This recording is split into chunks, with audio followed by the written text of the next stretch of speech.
ایک دفعہ شیر کو بھوک لگ گئی اور اسے لومڑی سے کہا میرے لیے کچھ کھانے کو لاؤ ورنہ میں تمہیں کھا لوں گا۔ لومڑی ایک گدھے کے پاس گئی اور کہا شیر تمہیں بادشاہ بنانا چاہتا ہے، میرے ساتھ چلو۔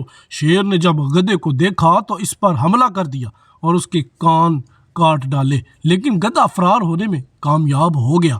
گدھے نے لومڑی سے کہا تم نے مجھے دھوکہ دیا، شیر نے مجھے مارنے کی کوشش کی۔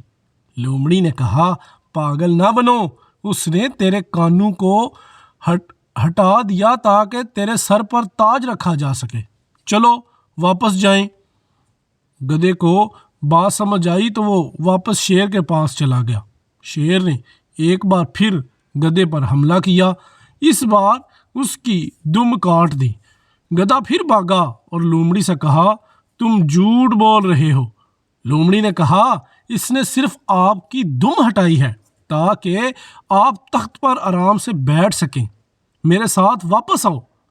لومڑی نے گدھے کو دوبارہ واپس آنے پر آمادہ کیا۔ اس بار شیر نے گدھے کو پکڑ کر مار ڈالا۔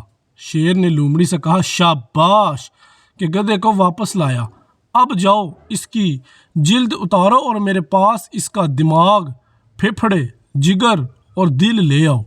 لومڑی نے گدھے کی کھال اتار دی اور گدھے کا دماغ کھا لیا، لیکن اس کا پھیپھڑا، جگر اور دل شیر کے پاس واپس لے آیا۔